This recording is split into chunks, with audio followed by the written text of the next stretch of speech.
और करीब 2 साल बाद आज से तीसरी से 7वीं कक्षा तक के बच्चे पढ़ने के लिए स्कूल आए। आज से छोटी कक्षाओं के छात्रों के लिए रेगुलर क्लासेस शुरू हो गई हैं। शिक्षा विभाग के आंकड़े के अनुसार 50% स्कूलों में क्लासरूम की कमी है। फिलहाल मंगलवार को उच्च शिक्षा निदेशालय ने स्कूल प्रबंधन को नए आदेश जारी किए।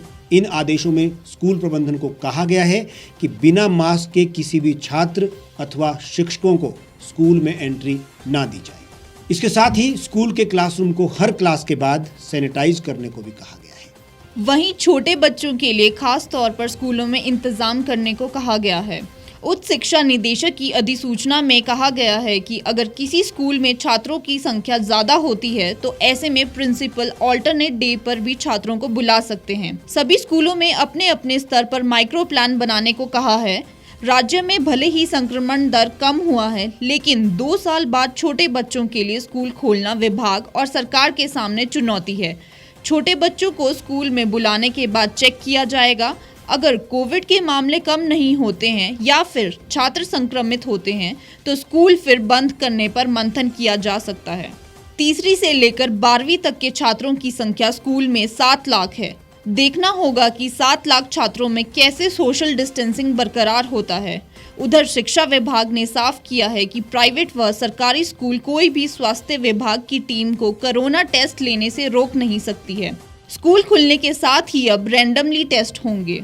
माना वो बच्चा स्कूल में आ गया और वहाँ से स्कूल से घर भेजा और बाद में पता चला कि उसका पॉजिटिव आ गया, रिजल्ट पॉजिटिव, जैसे RT-PCR या दूसरा रैपिड टेस्ट जो करते हैं वो पॉजिटिव है, तो सबसे पहले हमारा ये दिशा निर्देश है कि इमीडिएटली इसकी रिपोर्ट आप हेल्थ अथॉरिटीज़ को और डिस्ट्रिक्ट एडमिनिस्ट्रेशन या लोकल एडमिनिस्ट्रेशन को दें, नंबर 1।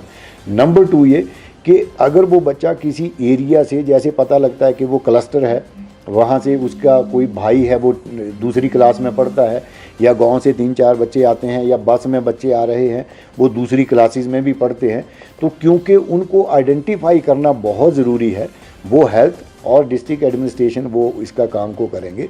लेकिन हमारा ये ज़रूर निर्देश है कि जहाँ पर ये पता है कि बच्चा स्कूल में आ गया और पता नहीं कहाँ कहाँ वो मिला है, तो स्कूल को 48 आवर्स के लिए, 48 घंटे के लिए उसको इमीडिएटली बंद कर दिया जाए, सैनिटाइजेशन की जाए। और अगर पता है कि बच्चा 4 दिन से स्कूल में नहीं आ रहा या 3 दिन से नहीं आ रहा और फिर वो घर में बीमार हो गया, घर में पता चला कि उसके बाद वो पॉजिटिव उसकी रिपोर्ट आ गई, तो उस क्लास को वो बंद कर सकते हैं। तब पूरा स्कूल बंद करने की कोई ज़रूरत नहीं है। ये बिल्कुल क्लियर कट हमारी डायरेक्शन सभी स्कूल्स को, सभी प्रिंसिपल्स को, डिप्टी डायरेक्टर्स को जा चुकी है।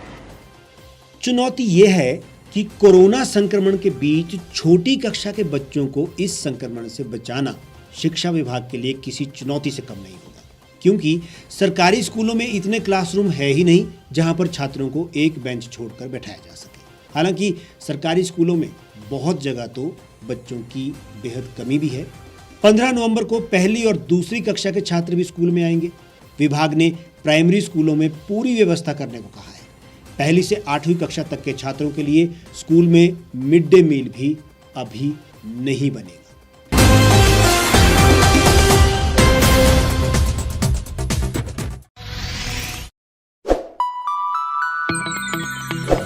खबरों में बने रहने के लिए सब्सक्राइब करें द रीव टाइम्स, लाइक और शेयर करना ना भूलें।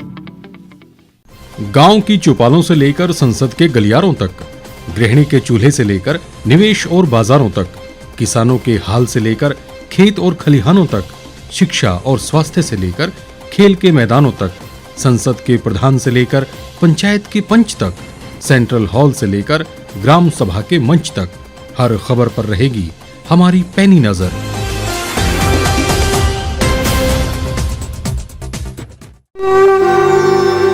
भारतवर्ष, जिसे आप दशकों से सुनते आए हैं कि सोने की चिड़िया थी, इसके पंख पहले मुगलों ने कुतरे, फिर अंग्रेजों ने, और आज राजनीतिक प्राणी कोई कोर कसर नहीं छोड़ रहे। आज भी लगभग 25 करोड़ लोग रात को भूखे सोते हैं। करीब 2 करोड़ लोगों के पास घर नहीं है। भ्रष्टाचार में हमारा 176 देशों में 80 नंबर आता है। औसतन 100 महिलाओं के साथ हर दिन ज्यादतियां होती है और ना जाने क्या क्या। देश की संसद से कुछ ही दूरी पर चादर लपेटे सैकड़ों लोग सुबह नील गगन के नीचे सोए हुए मिलते हैं। क्या आप एक ऐसे भारत की परिकल्पना नहीं करना चाहेंगे जहां कुछ ऐसा किया जाए कि 1 वर्ष के भीतर देश में कोई भिखारी या लाचार भी आश्रयहीन न रहे, लोगों को सभी सरकारी सेवाएं घर द्वार पर ही प्रदान की जाएं ताकि दफ्तर या कर्मचारी के चक्कर ना काटने पड़े, भ्रष्टाचार जड़ से समाप्त हो जाएगा। सेवा प्रदाताओं की पब्लिक रेटिंग यानी जनाकलन और तकनीक द्वारा अपराधों का शून्यकरण किया जाए। स्वास्थ्य और आधारभूत शिक्षा सभी के लिए समान गुणवत्ता के साथ निशुल्क प्राप्त हो और भी बहुत कुछ। यदि आप इस पवित्र राष्ट्र निर्माण यज्ञ का हिस्सा बनना चाहते हैं तो आज ही राष्ट्रीय लोक नीति पार्टी से जुड़ें। अब देश राजनीति से नहीं, लोक नीति से चलेगा। विजिट करें वेबसाइट rashtriyalokniti.org।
एक छत के नीचे सुविधाओं का अब उठाएं लाभ।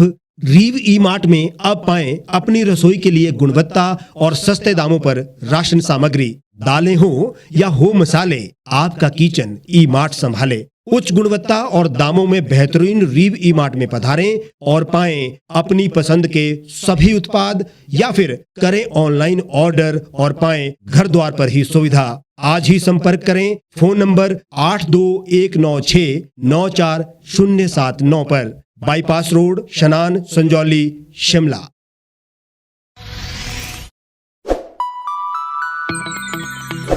लेटेस्ट खबरों के लिए आप यूं ही देखते रहिए द रीव टाइम्स। लाइक, शेयर और सब्सक्राइब करना ना भूलें।